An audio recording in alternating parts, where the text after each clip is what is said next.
watched Sami Callihan defeating Jonathan Gresham on the kickoff. And this was, again, it still wasn't good.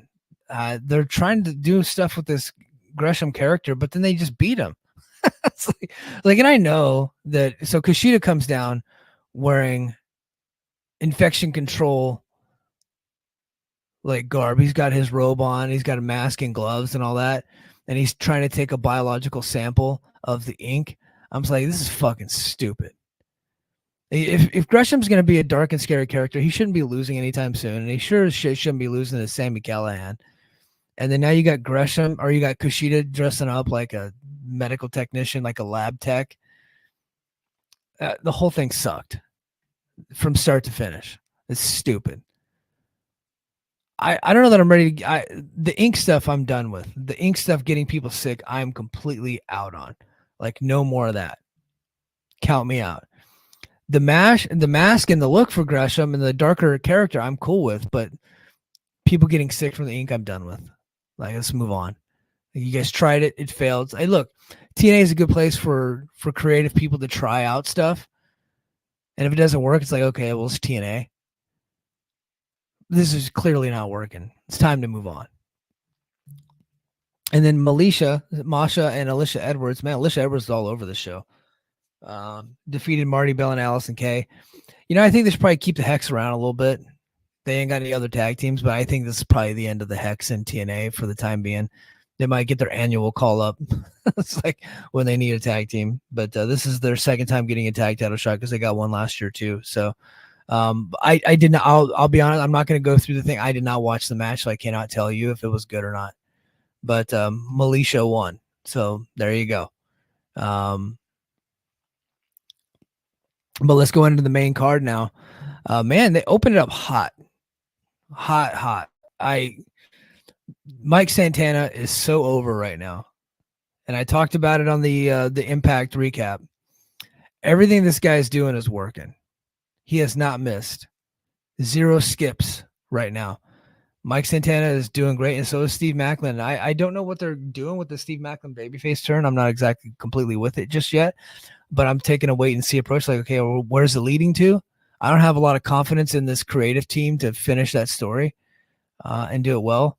Part of me thinks they're doing Ole and Dusty 1982, where like Maclin is trying to win Mike Santana's trust and then eventually lock him in a cage and beat the shit out of him. And then, which would then culminate in a blood feud.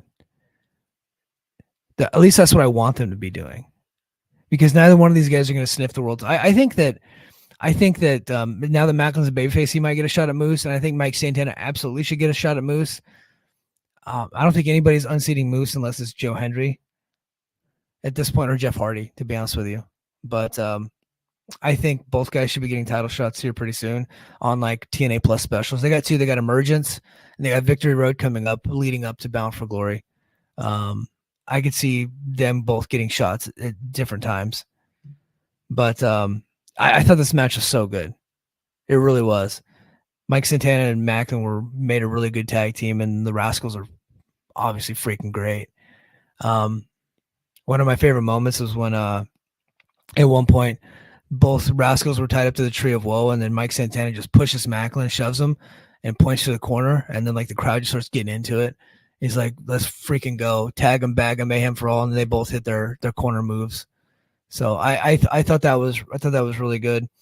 Let's go to towards the end here. Maclin tags in Santana, who comes in, lets a lariat and super kick, then hits Enziguri in the corner. Then Miguel has a spray paint, but Maclin drills him from behind. Santana hangs upside down in the Tree of Woe in the corner of Maclin. Maclin then caught Santana with the crosshairs, and Santana follows it up with a spin the block for the pinfall victory to wrap up an excellent opener to set the tone for the evening. After the match, fans chant "Hug It Out." Maclin and Santana are looking at each other, and then eventually they get the big handshake and the hug, and the crowd goes crowd pop for it, man. I think Macklin's setting Santana up here. At least I hope so. And then backstage, Broken Matt vows to make the system obsolete and become a 3-time TNA World Champion. And then we go to PCO versus Rich Swann. This match strategically was kept short. and they didn't do a whole lot. PCO almost killed himself again by diving out to the outside on AJ Francis, who damn near allowed PCO to land on top of his head. So, but AJ Francis had a lot of heat, by the way. Crowd hates that guy in a good way. He's been a good addition to the TNA roster, but the match was okay. It wasn't anything like special, but it wasn't bad. It was actually entertaining, I thought. PCO hit the PCO salt for the pinfall, and then after the match, Steph DeLander made her way out. She pulls PCO's love letter out of her shirt, talks about it, gave it to her a few weeks ago. She said wants everyone to know what her answer is. Does she say no, or does she say we?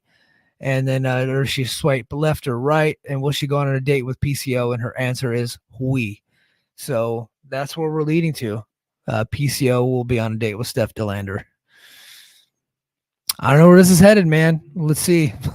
But like I said, I don't hate the story. It's like PCO, I think, has been pretty PCO has been pretty funny. Then we go to Eddie Edwards and Brian Myers, the System. They defeat Nick and Ryan Nemeth.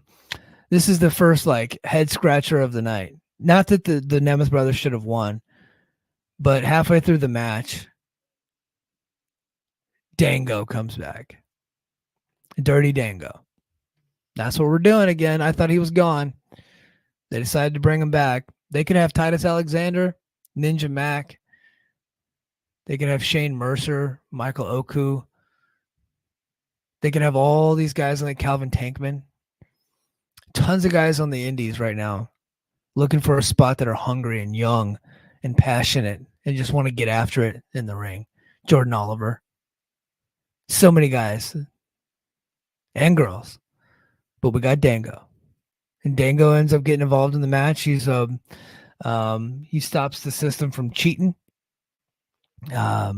Counteracts what's her name? Alicia Edwards, who again, like, this is her second segment of the night, but she's fine.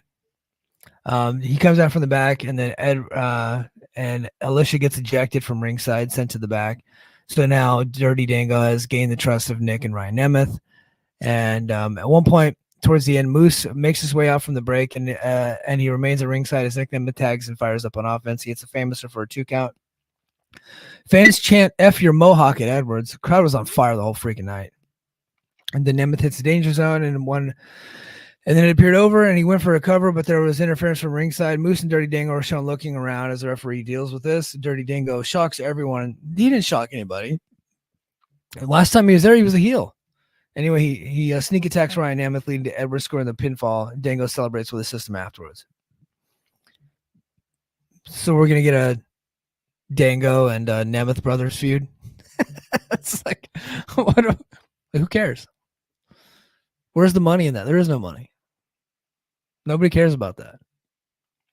And now the biggest blunder in TNA in a long time, and that's saying something. Frankie Kazarian defeated Joe Hendry, their rising star. The guy that's getting press all over the radio and television everywhere, featured in USA Today. And Frankie Kazarian is a really good. I like Frankie. He's great. I like the King character. But what are we doing? Why is he defeating Joe Hendry? They have a good match, get to the end, and they did the whole Randy Savage versus Tito Santana when Randy Savage won the Intercontinental Championship back in the 80s. Where they're on the outside, Randy Savage has got some knucks there, some roll of quarters in his hand or whatever it is. He goes to swing, like literally, like I'll try to find the clip and I'll tweet it out. It's literally like beat for beat the same ending to that match, but he's on the ring apron. Joe Hendry comes to grab him, and Frankie goes to swing. He misses, turns around. Joe Hendry gets him up for a back suplex, and then while he's on the back suplex, Frankie nails Joe Hendry with whatever the object is, and then gets the pin. And Joe Hendry loses to Frankie Kazarian, gets pinfall. After the match, Frankie keeps beating up on Joe Hendry, and then Ace Steel makes the save to save the biggest baby face in the company at this point. Ace Steel comes to make the save. They did this whole thing. They beat Joe Hendry, and afterwards they announced that there's going to be a Chicago street fight between Frankie and Ace Steel in Chicago for the taping. So the whole thing, they cut Hendry's legs off to put over Ace Steel as this big baby face so Ace Steel can fight Frankie. I was just so dumbfounded when I saw that. I was like you have to be so stupid to make that decision. I just unbelievable. What just a god awful thing to do. Just unbelievably stupid. If Joe Hendry's the guy, he should not be losing. They could have gotten to that Ace Steel match so many different ways without having Hendry lose. Hendry should still get the victory, and then Frankie's mad about it, attacks him afterwards, Ace Steel makes a save, and then they do the thing, right? But instead they had Frankie win. Why? Frankie doesn't need any wins. Frankie's not going to be a guy that's challenging for a title. Frankie's not going to be a guy main event. Frankie's not all over television, radio, and newspapers, and Frankie's not the guy. And he's a great wrestler. Nothing wrong with Frankie. Joe Hendry's the man right now. You don't have him lose. Wins and losses should fucking matter. But this company is so stupid. Idiots. They beat Joe Hendry. If I can get a message to Chon Chon and Ariel Schneer, you're firing people who are not good at their jobs. This creative team and this booking team sucks. They have gold in their hands and they fucked it up. Dummies. God, I just and I have a tweet out there right now. Like it's like a few hundred retweets, hundreds of thousands of views, thousands of likes on it, complaining about this. Everybody agrees with me. Joe Hendry should not be losing. Not to Frankie, not to anybody right now. He's on the ascent. He's their Cody Rhodes. Smaller scale, small example, right? But he's their Cody. They got a guy. They finally built their own star. And then fucking Frankie Kazarian beat him. I know Frankie cheated. I get it. Frankie cheated. He shouldn't be losing. He should have kicked out. They're killing me. They really are. Every time I think that they're about to do something right, they do something stupid like beat Joe Hendry. But whatever, man. But then they get to the next match. Mustafa Ali defeated Trent Seven to retain the X Division champion. This is probably the match of the night, to be honest with you. This match is so freaking good. Like, we knew the outcome of the match before it ever started. Like, there's no way in hell Trent Seven's beating Mustafa Ali, but they sure as hell had some near falls there that made you think that Trent Seven had a chance because the crowd bit. But they tried to start the show off, start the match off with Trent Seven cutting to some footage, and what the intention was like backstage secret recording of Mustafa Ali trashing Chicago and trashing the X Division title. But the echo was so bad. Like, this is the only production snafu of the night. I thought the show looked clean, crisp. Lighting was great. Video quality was great. Audio quality. The whole night was great, other than this segment right here. The only snafu of the night. And it was a decent sized one because it was like the audience could not even hear it. Like, the people watching at home on TV couldn't hear it. Audience couldn't hear it. They had no idea what was going on. But the intention was to have Ali trashing Chicago. Tom Hannafin explained it to us, but the live fans were chanting, "What he say? What he say? What he say?" Because the audio just wasn't clear. But a lot happened in this match. It was so freaking good. I cannot keep up with it. I don't want to read the whole thing, but despite the fact that they tried to make Ali look like a heel to this crowd, Chicago was on fire for him. I think by the time they come to Chicago, they need to have Ali as a babyface, and they need to run a big arena. They need to run the Win Trust, but don't do back-to-back nights. Do one night in Chicago. Do a pay-per-view, Hard to Kill or Rebellion next year. Go to the Win Trust and open it up to 2,000 or 3,000 people and see if you can fill it up and put Ali on top. I think that's a smart play. Okay, 7 hits Ali with a loud back chop. He sits him back on the top turnbuckle and blasts him with another one before climbing up after him. He hoists Ali onto his shoulders for a super Birmingham hammer, but Ali goes to the eyes of 7 once again to escape. He knocks 7 down to the mat and flies off the top rope with a 450 splash to the legs. Follows it up by putting 7 in the sharpshooter and cranking back to weakened leg for the quick tap out victory. Okay, I'm going to get a message to Tommy Dreamer. I want you guys to clip this. I want you to tag Tommy Dreamer. I want you to tag Delirious, and I want you to tag Jorge Barbosa or George Barbosa. If Ali using the sharpshooter now is trying to set up for Montreal, them playing off the Montreal screw job, don't do it. Don't do it. I know you guys want to because you guys are running out of fucking ideas.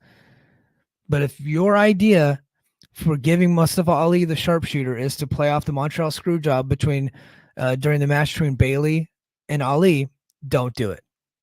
Don't do it. You're stupid. Don't fucking do it. Don't embarrass yourselves like that. That happened so long ago. We don't need to go back there. TNA has tried to recapture that moment. WWE's tried several times and failed. Never do it again. Don't even think about it. Don't try to go there. Just fucking turn around and do something different, you dummies. Don't fucking do it. I'm telling you, don't do it. You're going to embarrass yourselves if you try to do it. I guarantee you're going to embarrass yourself. No one's going to like it. You're all stupid if you think that's going to be a good idea. And then next we go to ABC defeating Josh Alexander and Eric Young. This was another really good match, but there was this weird spot in the middle of it where Alexander and Chris Bay are grabbing each other's dicks. It was so like it had no business being in this match. Like I have no idea what the hell that they were doing. Like I don't know what they were thinking. And then honestly, I thought, man, are they really gonna go like to a Joey Ryan spot? Thankfully they didn't, but it was just so weird. It's like Bay and Alexander are fairly serious wrestlers. I don't know why they're grabbing each other's cocks. Like it makes no sense to me. Like what? But after that, they kick back into the match and they have a really, really good freaking match. It was great. ABC got the victory, and I'm like, oh man, Josh is kind of another guy right now, but he's been hurt, so they didn't really have a storyline planned for him. And then I think they didn't know that he would be here. And then finally, when he got cleared, they were like, okay, we'll just have this tag match, because I think that they're trying to set up ABC for another tag title shot, even though they're still breaking up. I don't know what's going on with these guys, but let's go towards the end here. They hit a rolling senton on a top rope elbow drop, double team spot for a close pin attempt, which Austin breaks up just in time. Alexander goes for the C4 spike, but Young accidentally takes out Alexander, going for his elbow, and Bay capitalizes by finishing him off for a pinfall victory. Yeah, really, really, really good match here.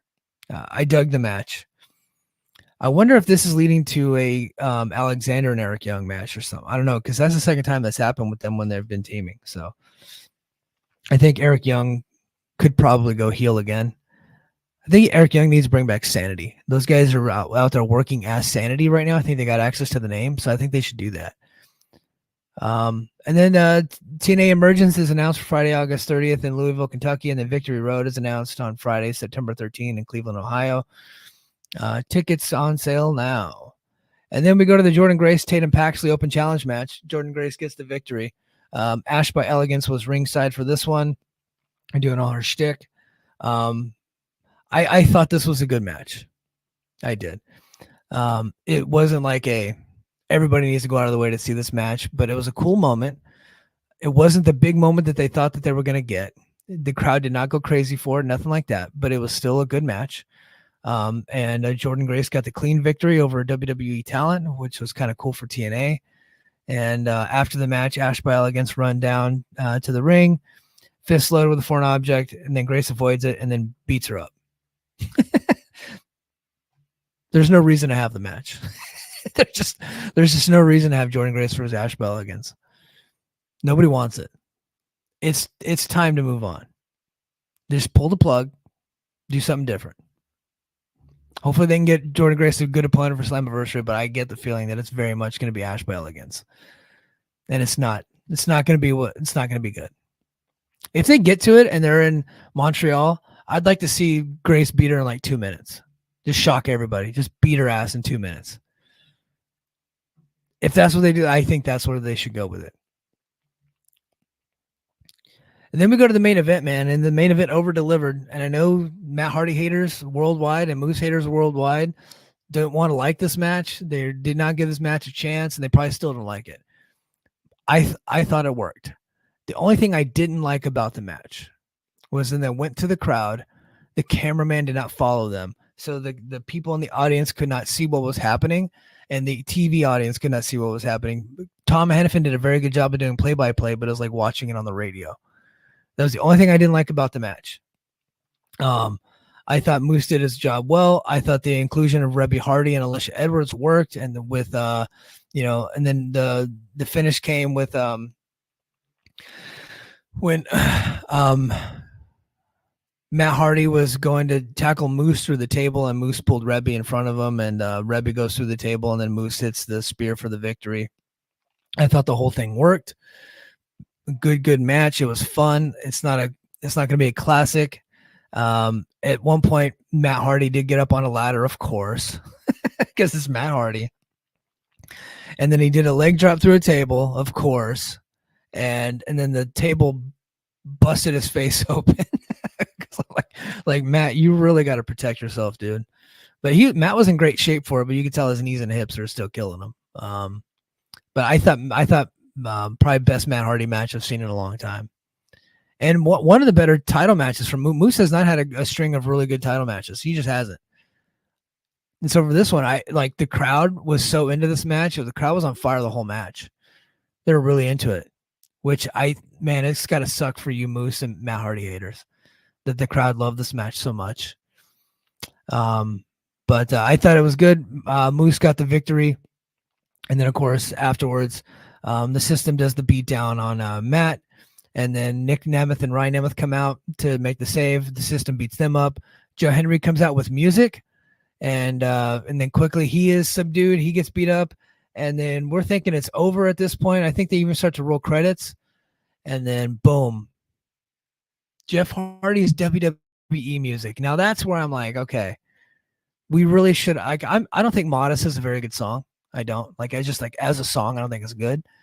But that's Jeff Hardy's TNA theme. That's where they should have went. But they got his WWE theme. And I'm like, okay. But it worked. The pop was incredible. One of the biggest pops in TNA in forever. I just thought the whole thing worked. And now I do hope that they go back to Modest because I know that's what TNA fans want. Look, this whole thing is nostalgia. So give them TNA, give them nostalgia. But he come out. Unfortunately, he did not do the dance. I was hoping he would do the dance because it was so ridiculous that whenever in AEW when he made his AEW debut, Matt Hardy was getting the shit beat out of him, and the Hardy music kicks on, and Jeff comes out, and instead of helping his brother, he starts dancing, and then he helps his brother. I was hoping he would do that here as a playoff of that, because I think TNA fans would understand it. They would get the joke. But he didn't. He came out with a chair and beat the shit out of everybody, did the Swanton to Moose, which made me think that that's where they're going to Slammiversary. So we'll see. I don't know. They'll probably do the tag title match, but it made me see like, okay, he's doing the Swanton to Moose specifically. I think that might be where they head. They might they could like the biggest match they can make is Moose and Hardy, Moose and Jeff at Slammiversary. And then they save. They got to rebuild Hendry because they screwed him up tonight. He got his ass beat twice tonight. He did. I don't know what they're thinking. Maybe they're going to cool him off a little bit to heat him back up because they're going to the UK in October, and that's where they want to do the Hendry. But there's no reason to cool him off. There isn't. You keep him strong. Maybe that's their way to keep him out of getting a title shot. But there's ways you can do it without beating him. There are. You don't need to beat Joe Henry. But I still think that Joe Henry is probably where they go for Moose's Slammiversary. But there's like in the back of my head, they might be trying to save that for Bound for Glory in the UK. All right, guys. I think that's going to do it. for me. But hold on, Lucha Doncic wants me to talk about something. This fucking guy. Lucha says they had some "We Want Tessa" chants in the beginning of the Jordan match. They sure as hell did. But there's some "We Want Tessa," but what he's conveniently leaving out is the other half of the arena said, "No, we don't." But Io says, "Give us Natty." Yeah, absolutely. And then Io also says, "Stop doubting Moose." You know, Moose has not, as far as like match quality, has not had like the run that I was hoping he would have. This was one of his better matches, though. And then he said, he said, "I wanted Jeff's music." Yeah, Modest is where they should have went. And then he says, "They keep having Joe Hendry come to fight the system. It's clearly the direction there." Yeah, it is clear. They just should not have had. They should not have had Frankie Kazarian beat him. Should not. No way. No way. But hey, guys, I really appreciate you guys in the chat. Thank you for being Patreon subscribers. I really appreciate everybody checking this out today. Whether you're on YouTube, Patreon, or however you're listening to this show or watching the show, I really appreciate you. And until next time, mahalo.